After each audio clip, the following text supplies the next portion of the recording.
நண்பர்கள் அனைவருக்கும் வணக்கம். நிஃப்டி ஃபியூச்சரோட டெக்னிக்கல் சார்ட் அனாலிசிஸ்ல நாளைக்கான லெவல்ஸ் என்ன அப்படிங்கிறத நம்ம டீட்டெயிலா அனலைஸ் பண்ண போறோம். ஸோ மறக்காம இந்த ஃபர்ஸ்ட்டு பார்த்தீங்கன்னா day time frame. Day time ஃப்ரேம்ல பிரைஸேஷன் எப்படி இருக்கு அப்படின்னு நம்ம தெரிஞ்சிருந்தா மட்டும் தான் நம்ம அடுத்த லெவல் எங்க, ட்ரெண்ட் என்ன அப்படிங்கிறது நம்ம டீட்டெயிலா தெரியும். ஸோ அத ஃபர்ஸ்ட்டு பார்த்துருவோம். ஸோ பிரைஸேஷன் பார்த்தீங்கன்னா, ஆல்ரெடி இந்த லெவலுக்கு மேல பிரேக் அவுட் நடந்தா ட்ரெண்ட் வந்து பைக்கு மாறுது அப்படிங்கிறத நம்ம ஏற்கனவே ப்ரீவியஸ் வீடியோல நம்ம சொல்லியிருந்தோம். அதாவது அம் சரிங்களா? ஸோ இப்போ இந்த லெவலுக்கு மேல மார்க்கெட் பிரேக் அவுட் ஆன பிறகு என்ன நடந்திருக்குன்னு பார்ப்போம். பிரைஸேஷன் எப்படி இருக்கு அப்படிங்கிறத. ஸோ பிரைஸேஷன் பொறுத்தவரைக்கும் still now higher low not crack. அதாவது டே டைம் ஃப்ரேம் வச்சு பார்க்குறப்போ பைக்கான வியூ சேஞ்ச் ஆயிட்டு, இப்போ கிட்டத்தட்ட பார்த்தீங்கன்னா, ஆ ஹையர் லோ வந்து கிராக் ஆகாம ட்ரேட் ஆயிட்டு இருக்கு 1. ஸோ இது ஒரு விஷயம் நம்ம ஃபோக்கஸ் பண்ணக்கூடிய முக்கியமான ஒரு வியூ ஃப்ரேமோட வியூல. So higher low not cracked 1. 2வது என்ன விஷயம்னு பார்த்தீங்கன்னா, இங்க வந்து ஹையர் லோ கிராக் ஆகலைன்னாலும், கிட்டத்தட்ட ஒரு 4 டேஸ் நியர்லி 4 டேஸ் பார்த்தீங்கன்னா, இந்த நல்ல ஒரு பியரிஷ் கேண்டில்குள்ள தான் ட்ரேட் ஆயிட்டு இருக்கு. ஸோ இது கிட்டத்தட்ட வந்து ஒரு நேரோ ரேஞ்ச் சரிங்களா? ஸோ நேரோ ரேஞ்சில ட்ரேட் ஆயிட்டு இருக்கு. So break out or break down எது நடந்தாலும் நமக்கு வந்து கிட்டத்தட்ட வந்து ஒரு நல்ல வாய்ப்புகள் இருக்கு. அதாவது either buy side or sell side. So இந்த break out or break down எப்படி கண்டுபிடிக்க போறோம்? அப்படிங்கிறது ரொம்ப முக்கியம். ஸோ டே கேண்டில்குள்ளேயே கிட்டத்தட்ட 4 நாட்களா வந்து ட்ரேட் ஆயிட்டு இருக்கு. ஸோ அதனால தான் பெரிய ஒரு பிக் மூவ்மெண்ட் எதுவும் இல்ல. ஸோ சப்போஸ் பிரேக் அவுட்டோ, பிரேக் டவுனோ நடந்தா நமக்கு நல்ல ஒரு புல்லிஷ் ஆர் பியரிஷ் மூவ்மெண்ட் இருக்க சான்சஸ் இருக்கு. ஸோ இது 2வது. ஸோ இந்த 2 பாயிண்ட் தான் முக்கியமா இருக்கு. ஸோ இதுல நம்ம என்ன பார்க்க போறோம் அப்படின்னு பார்த்தீங்கன்னா, so still no it's in buy ட்ரெண்ட்ல இருக்கு.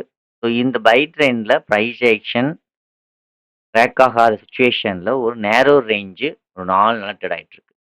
சரிங்களா? ஸோ இப்போ பிரேக் அவுட் நடந்தா மார்க்கெட் எங்க போக சான்சஸ் இருக்கு? பிரேக் டவுன் நடந்தா எங்க போக சான்சஸ் இருக்கு? அப்படிங்கிறதையும் பார்ப்போம். So break out or break down either break out ஆனாலும் சரி, ஃபெயில்ட் ஆனா வேற மாரி வியூ மாறிடும். பிரேக் டவுன் ஆன பிறகு ஃபெயில்ட் ஆனாலும் வேற சைட்வே பிரேக் அவுட் ஆயி ஃபெயில்ட் ஆனா என்ன நடக்கும்னு உங்களுக்கும் தெரியும். ஸோ அத தான் சொல்ல வரேன். ஸோ இந்த சைட்வே ரேஞ்ச் நேரோ ரேஞ்சில ட்ரேட் ஆயிட்டு இருக்கிறது. பிரேக் அவுட் ஆன பிறகு ஃபெயில்ட் ஆனா, அகைன் மார்க்கெட் பாட்டமுக்கு வரதுக்கு சான்சஸ் இருக்கு. பாட்டம் பிரேக் டவுன் ஆன பிறகு ஃபெயில்ட் ஆனா, அகைன் மார்க்கெட் வந்து டாப்புக்கு போறதுக்கும், அதாவது சைட்வேவோட டாப்புக்கு போறதுக்கும் சான்சஸ் இருக்கு. ஒரு வியூ ஞாபகம் வச்சுக்கோங்க. ஸோ இப்ப என்னன்னு பார்த்தீங்கன்னா, இப்ப பிரேக் அவுட் ஆன பிறகு ஃபெயில்ட் ஆகல. நல்ல ஒரு புல்லிஷ் மூவ்மெண்ட் கன்டின்யூ ஆகுதுன்னா எங்கெங்க இருக்கு அப்படிங்கிறத வச்சு பார்க்குறப்போ 24,800 24,800ல இருந்து 25,000 நியர்லி இந்த ரேஞ்ச் வரைக்கும் போக சான்சஸ் இருக்கு. 24,800ல இருந்து 25,000 வரைக்கும் போகறதுக்கான பாசிபிலிட்டிஸ் இருக்கு. இன் அப் ட்ரெண்ட் அதாவது பிரேக் அவுட் நடந்தா. ஸோ பிரேக் டவுன் ஒருவேளை வந்து மார்க்கெட் வந்து சைட்வே ரேஞ்ச் நேரோ ரேஞ்ச் வந்து கிராக் ஆச்சு. ஹையர் லோவையும் கிராக் பண்ணுது. நேரோ ரேஞ்சையும் கிராக் பண்ணுது அப்படின்னா, failed up to nearly 23,100 okay. So மீண்டும் மார்க்கெட் வந்து 23,100க்கு வரதுக்கு சான்சஸ் இருக்கு.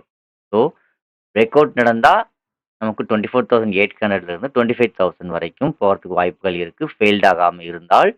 பிரேக் டவுன் நடந்தது அப்படின்னா 23,100 வரைக்கும் வரதுக்கு சான்சஸ் இருக்கு. ஃபெயில்ட் ஆகாம இருந்தா. ஸோ இதுதான் நமக்கு வந்து டே டைம் ஃப்ரேமோட வியூ. இப்போ நமக்கு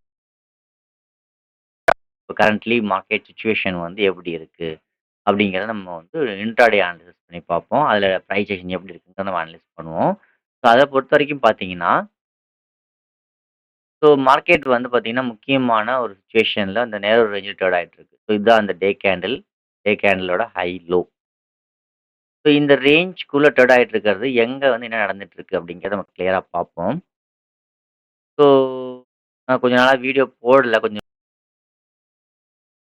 கொஞ்சம் இன்ட்ராடேவோட ட்ரெண்ட், பிரைஸ் ஆக்ஷன் ட்ரெண்ட் என்னன்றத கிளியரா எக்ஸ்பிளைன் பண்ணிடுறேன். செக் பண்ணி பாருங்க. ஸோ கரண்ட் ட்ரெண்டோட பிரைஸ் ஆக்ஷன் ஸோ இந்த மாரி ஒரு வியூல மார்க்கெட் வந்து ட்ரேட் ஆயிட்டு இருக்கு. சரிங்களா? Price action higher, low. So once crack ஆனது நம்ம ஏற்கனவே ப்ரீவியஸ் வீடியோல சொல்லியிருந்தோம். 24,440 கிராக் ஆச்சுன்னா, மீண்டும் மார்க்கெட் 24,000 எக்ஸ்பிளைன் பண்ணியிருந்தோம். அதே போல மார்க்கெட் 24,440 பிரேக் டவுன் நடந்த பிறகு, மீண்டும் மார்க்கெட் வந்து 24,000 ரீடெஸ்ட் பண்ணியிருக்கு. ஸோ இப்ப என்ன சொல்ல வரோம்னா, கரண்ட்டோட ஸ்விங் லோ, முக்கியமான swing low, it's higher time frame focus பண்றப்போ, இந்த ஸ்விங் லோ வந்து இன்னும் கிராக் ஆகல. So 30 minutes time frame crack ஆனதுக்கு 1 ஹவர் டைம் ஃப்ரேமோட ஹையர் லோக்கு வந்து நியரஸ்ட்டா ட்ரேட் ஆயிட்டு இருக்கு. ஸோ ஸ்டில் நவ் மார்க்கெட் வந்து இன்னும் வந்து பார்க்க முடியும். ஸோ இங்க பார்த்தீங்கன்னா, பிரைஸ் ஆக்ஷன் அகைன் மார்க்கெட் வந்துட்டு இந்த ஹையர் லோவ கிராக் ஆகாம மீண்டும் மார்க்கெட் என்ன ஆயிடுச்சு?